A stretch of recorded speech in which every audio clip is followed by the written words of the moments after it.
বর্তমানে বাংলাদেশে একটি নির্দিষ্ট রাজনৈতিক দল আওয়ামী লীগের সুবিধা ভোগ করছে। আমি বাংলাদেশ গণতান্ত্রিক ছাত্র সংসদের কেন্দ্রীয় সংগঠক হিসেবে আছি। আপনারা জানেন বৈষম্য বিরোধী ছাত্র আন্দোলন থেকে অনেকে একটি জাতীয় রাজনৈতিক দল এনসিপিতে কাজ করছে এবং অনেক প্রতিনিধিদের মাধ্যমে বাংলাদেশ গণতান্ত্রিক ছাত্র সংসদ যেটা শিক্ষার্থীদের রাজনীতিকে অনুপ্রাণিত করে, সেই ছাত্র সংসদের আমি একজন কেন্দ্রীয় সংগঠক হিসেবে আছি।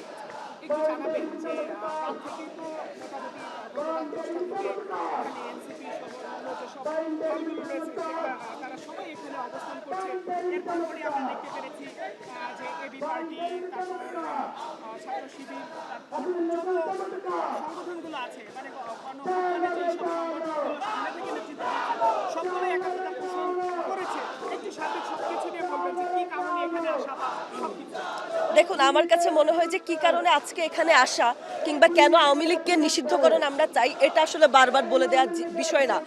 আমাদের চোখের সামনে জলজ্যান্ত উদাহরণ হচ্ছে 24।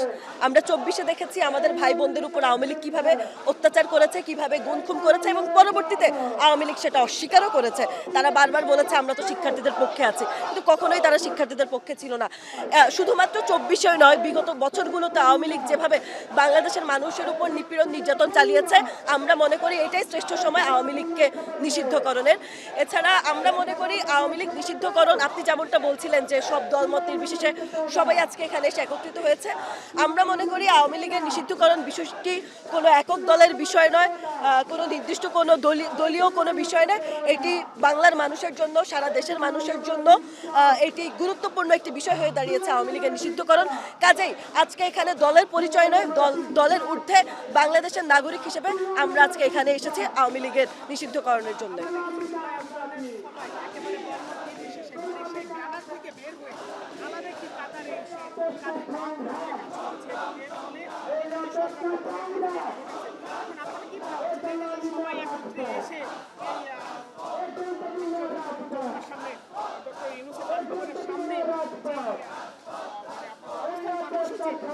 আসলে কি বার্তা দিচ্ছে যে সবাই মিলে একসঙ্গে তাহলে আওয়ামী লীগের তাহলে কি মনে করছেন যে এখন কি আমরা দেখেছি যে আওয়ামী লীগ সরকারের পতন হলেও আওয়ামী লীগের বিভিন্ন নেতাকর্মীরা সেফ এক্সিট পাচ্ছে।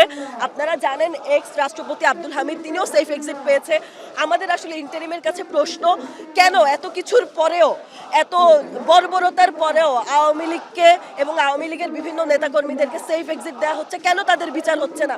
আমরা বারবার একই কথা বলেছি, সবার আগে আমরা বিচার চাই, কিন্তু আওয়ামী লীগের কোনো ধরনের বিচার এখন পর্যন্ত হয়নি।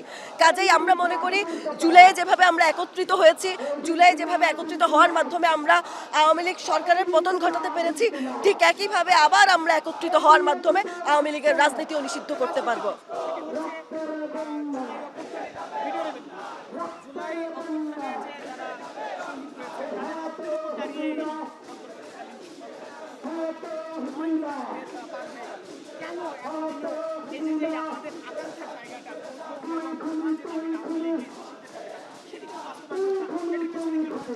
এটির পেছনে কি কারণ আছে সেটা জনগণের কাছে স্পষ্ট। আপনারা বিভিন্ন সময় শুনেছেন উপদেষ্টা পরিষদের অনেকেই হয়তো আওয়ামী লীগ নিষিদ্ধকরণের পক্ষে নয়। শুধু উপদেষ্টা পরিষদ নয়, বর্তমানে বাংলাদেশে একটি নির্দিষ্ট রাজনৈতিক দল আওয়ামী লীগের সুবিধা ভোগ করছে, এটা কারো অজানা নয়। তাহলে তারা নিশ্চয়ই আমাদের সাথে একাত্মতা প্রকাশ করবে না আওয়ামী লীগ নিষিদ্ধকরণের ক্ষেত্রে। আমরা এখনো অপেক্ষায় আছি।